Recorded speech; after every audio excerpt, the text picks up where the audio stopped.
વીટી ચોકસી લો college વિવાદોમાં આવી ગઈ છે। કમિટીની રચના યુનિવર્સિટી દ્વારા તપાસ શરૂ કરવામાં આવી। યુનિવર્સિટીએ હાઈ લેવલ કમિટીની રચના કરી છે। કમિટીમાં રજિસ્ટ્રાર, પરીક્ષા નિયામક, ડેપ્યુટી રજિસ્ટ્રાર સહિત લો ફેકલ્ટી ડીનનો કમિટીમાં સમાવેશ કરાયો છે। તો વિવાદ અંગે યુનિવર્સિટીના કુલપતિ કિશોરસિંહ ચાવડાનું નિવેદન। આ સમગ્ર મામલે નિષ્પક્ષ તપાસ કરવા આચાર્યને રૂબરૂ બોલાવવા સૂચના આપી છે। કમિટીના સભ્યો આ મામલે નિષ્પક્ષ તપાસ કરશે। મહત્વનું છે કે વીએનએસજીયુ સંલગ્ન વીટી ચોકસી લો કોલેજના નાપાસ વિદ્યાર્થીને ફર્સ્ટ ક્લાસથી પાસ કરવાનો મામલો ગરમાયો હતો।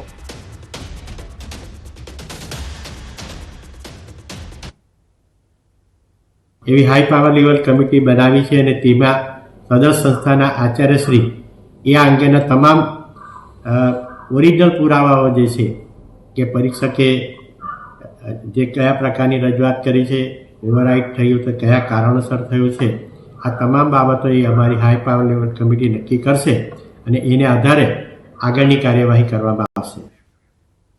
મહેસાણામાં ગુલ્લીબાજ તબીબોનો પર્દાફાશ। જિલ્લા વિકાસ અધિકારીઓ તપાસ કરતા ભાંડો ફૂટ્યો। નંદાસણ પ્રાથમિક આરોગ્ય કેન્દ્રમાં સ્ટાફ ગેરહાજર। અધિક્ષક, ટેકનિશિયન, સુપ્રિન્ટેન્ડન્ટ અને ફિઝિયોથેરાપિસ્ટ જ ન દેખાયા। તો કુંડાળ સબ ડિસ્ટ્રિક્ટ હોસ્પિટલમાં પણ સ્ટાફ ગેરહાજર જોવા મળ્યો। ગાયનેકોલોજીસ્ટ, એનેસ્થેટિસ્ટ અને સિક્યોરિટી સ્ટાફ ગેરહાજર જોવા મળ્યો। તો જિલ્લા વિકાસ અધિકારીની મુલાકાતમાં ગુલ્લીબાજોનો પર્દાફાશ થયો છે। સ્ટાફને આરોગ્ય અધિકારી નોટિસો ફટકારશે। તો કુંડાળ સિવિલ સ્ટાફને મહેસાણા સિવિલ સર્જન નોટિસો ફટકારીને ખુલાસા માંગવામાં આવશે। સુરતના ઉધનામાં છેડતીનો આરોપી સકંજામાં આવ્યો છે। પોલીસે એક આરોપીની ધરપકડ કરી છે। ઊન વિસ્તારમાંથી ઝડપાયો આરોપી વિધર્મી હોવાનો ખુલાસો।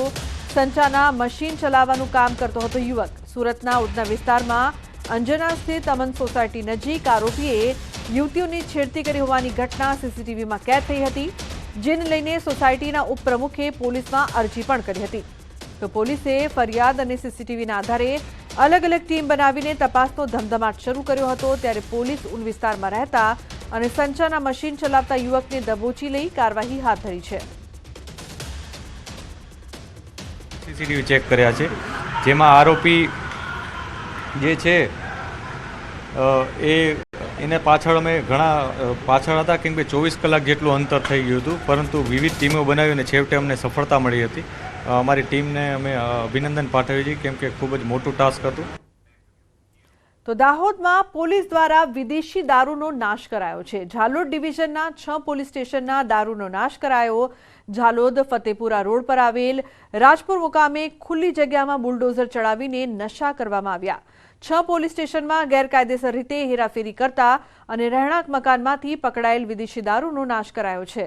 તો ઝાલોદ ડીવાયએસપી, પ્રાંત અધિકારી અને મામલતદારની હાજરીમાં દારૂનો નાશ કરવામાં આવ્યો છે। મહત્વનું છે કે ખુલ્લી જગ્યામાં દારૂ બુલડોઝર પર ફર્યા, જે બાદ નાશ કરવામાં આવ્યો છે। વિદેશી દારૂ મળી આવ્યું હતું, જેનો નાશ કરવામાં આવ્યો છે। તો દાહોદના દ્રશ્યો અત્યારે આપ જોઈ રહ્યા છો। ખુલ્લી જગ્યામાં દારૂ પર બુલડોઝર। સૌરભ જોડાયા છે વધુ માહિતી આપવા માટે। સૌરભ, શું અપડેટ? કહી શકાય કે દાહોદ જિલ્લા પોલીસ જે દારૂબંધીને કડકથી અમલવારી કરી રહી છે, ત્યારે ઝાલોદ ડિવિઝનના 6 પોલીસ સ્ટેશન વિસ્તારમાં પકડાયેલા આજે દારૂનો નાશ કરવામાં આવ્યો હતો। 1,47,00,000થી વધુનો દારૂ જે છે નાશ કરવામાં આવ્યો હતો। Limbdi police, Sakaliya police, Jhalod police, Fatepura, Sukhsar police સહિત જે 6 પોલીસ સ્ટેશન છે, તે 6 પોલીસ સ્ટેશનનો દારૂ એક જગ્યા પર એકત્રિત કરવામાં આવ્યો હતો અને ત્યારબાદ પ્રાંત અધિકારી AK Bhatia, DYSP DR Patel અને મામલતદાર SM પરમારની અધ્યક્ષતામાં જે આ તમામ જે દારૂ પર બુલડોઝર ફેરવીને નાશ કરી દેવામાં આવ્યો છે। બિલકુલ સૌરભ, આભાર આ સમગ્ર માહિતી બદલ। તો 31 ડિસેમ્બર નજીક આવતા જ બુટલેગરો સક્રિય થયા। આ વખતે પ્લાસ્ટિક બબલ રોલની આડમાં રાજ્યમાં દારૂ ઘુસાડાતો હોવાની ઘટના સામે આવી। વલસાડ પોલીસે આ વખતે પ્લાસ્ટિક બબલ રોલની આડમાં લાખો રૂપિયાના વિદેશી દારૂની હેરફેરના બુટલેગરને ઝડપી પાડ્યા છે। બાતમીના આધારે પોલીસે દારૂ ભરેલ ટેમ્પોને રોકી તેને ઝડપી પાડ્યો છે। 3.5 લાખથી વધુની કિંમતના વિદેશી દારૂનો જથ્થો ઝડપાયો હતો। આથી પોલીસે આ પ્લાસ્ટિક બબલ રોલ અને ટેમ્પા સહિત 14 લાખથી વધુનો મુદ્દામાલ કબજે કર્યો, તેમજ એક વ્યક્તિની ધરપકડ કરી અન્ય એકને વોન્ટેડ જાહેર કર્યો છે। આ દારૂ દમણથી અંકલેશ્વર તરફ લઈ જવાતો હોવાનું સામે આવ્યું છે। વડોદરા હાલોલ રોડ પર રેફરલ ચોકડી પાસે વહેલી સવારે લાકડા ભરેલા ટેમ્પાને બચાવવા જતા ટેન્કર કેબિનમાં ઘૂસ્યું. રોડ સાઇડ પર આવેલા લારી અને કેબિનનો કચરઘાણ નીકળી ગયો હતો. કેમિકલ ભરેલ ટેન્કરે અકસ્માત સર્જાતા અફરાતફરીનો માહોલ સર્જાયો હતો.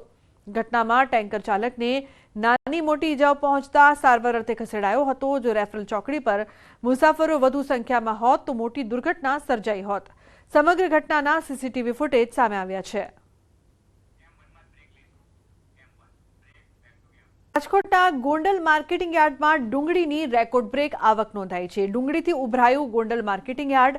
ગત રાત્રિથી જ યાર્ડમાં 2 થી 2.5 લાખ કટ્ટાની આવક. એક મણ ડુંગળીનો 200 થી 580 રૂપિયા ભાવ બોલાયો છે.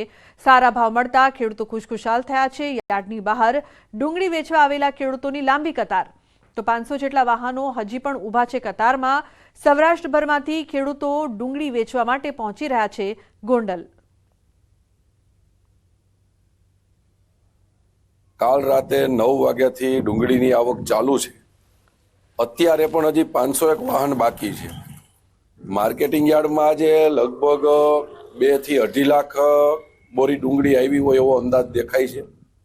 માર્કેટિંગ યાર્ડમાં અત્યારે ડુંગળીનો ભાવ 200 રૂપિયાથી 1000 રૂપિયા આસપાસ ખેડૂતોને ભાવ મળે છે.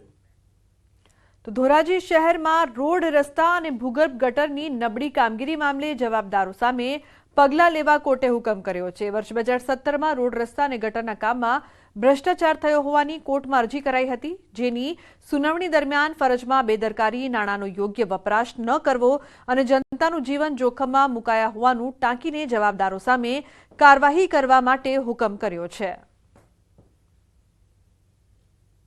તમામ અધિકારીઓએ ફરજમાં બેદરકારી, જાહેર જનતાના આરોગ્યને હાનિ થાય તેવું હોવા છતાં ફરજમાં બેદરકારી દાખવેલ છે, જેથી તમામ સામે ઇન્ડિયન પિનલ કોડની કલમ 166, 166A અન્વયે કેસ આગળ ચલાવવા હુકમ કરેલ છે. તો આ તરફ ગીર સોમનાથમાં પણ સિંહણ રસ્તો ક્રોસ કરતી દેખાઈ. કોડીનારના મિત્યાજ ગામે સિંહણે ધામા નાખ્યા હતા. રાત્રિના સમયે કોડીનાર આલીદર સ્ટેટ હાઈવે પર સિંહણ રોડ ક્રોસ કરતી મોબાઈલ કેમેરામાં કેદ થઈ હતી.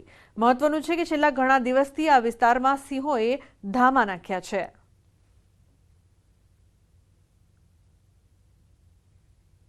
તો અમરેલીમાં છેક સોસાયટી સુધી ઘૂસ્યું સિંહોનું ટોળું. ખાંભાની આનંદ સોસાયટીમાં 4 સિંહ ઘૂસ્યા. આનંદ સોસાયટી વિસ્તારમાં હનુમાનજી મંદિર નજીક 4 સિંહોએ ગાયનું મારણ કર્યું. 2 સિંહણ અને 2 સિંહ બાળે ખાંભા શહેરમાં મારણ કરતા નજરે પડ્યા. શિકારની મિજબાની માણતા સિંહોનો વિડીયો સોશિયલ મીડિયામાં વાયરલ થયો છે. ખાંભાના ગ્રામજનોએ શહેરમાં જ સિંહ દર્શન કર્યા હતા.